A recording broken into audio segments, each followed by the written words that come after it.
मिलने में आया हूँ और मैं जेल मिलने नहीं पहुंच पाया था। मैं आज अभी आपसे बैठ करके स्वास्थ्य को लेकर के और उनका हालचाल ले रहा हूं। और आदरणीय आजम खान साहब वो बहुत पुराने नेता हैं। पुराने नेताओं की बात ही कुछ और है, पुराने लोगों की बात ही कुछ और होती है। ये हमारी पार्टी के दरख्त हैं, इतनी गहरी जड़ें और उतना ही गहरा उनका साया भी हम लोगों के साथ हमेशा रहा है। और ये बड़ी लड़ाई है, उसमें हम सब लोग मिलकर के लड़ेंगे।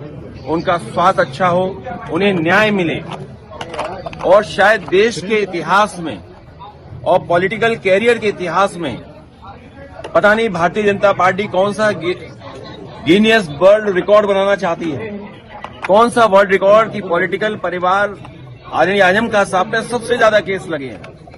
कोई अगर दूसरा परिवार ऐसा हो जहां पर केस लगे, उनके ऊपर हैं गलत केस लगे, उनकी पत्नी पर बेटा अब्दुल्ला और उनके परिवार के और जितने भी साथी रहे, उन सब पर सरकार ने झूठे मुकदमे लगाए हैं। और इतना तकलीफ परेशानी किसी को नहीं पहुंचाई गई होगी जितनी आदरणीय आजम खान साहब और उनके परिवार को पहुंचाई गई है। ये कोई वर्ल्ड रिकॉर्ड बना रही है भारतीय जनता पार्टी। और अगर गिनती के हिसाब से हम लोग हिसाब किताब लगाएं तो हो सकता है Guinness book of world record में भी ये नाम आ जाए परिवार का, कि सबसे ज्यादा झूठे मुकदमे अगर किसी परिवार पर एक पर लगे हैं तो वो आदरणीय आजम खान साहब के। मैंने आपसे कहा कि पुराने लोग, पुराने समाजवादी जो नेताजी के साथ रहे और जो नेताजी के साथ हैं, उनकी बात ही अलग होती है।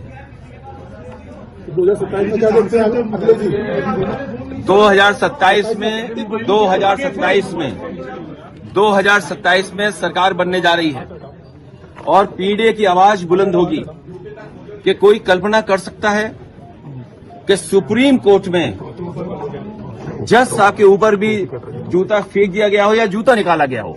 हालांकि वो बात यहां करने की नहीं है।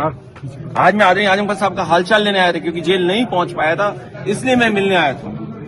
और लगातार हम लोग मिलते भी रहेंगे।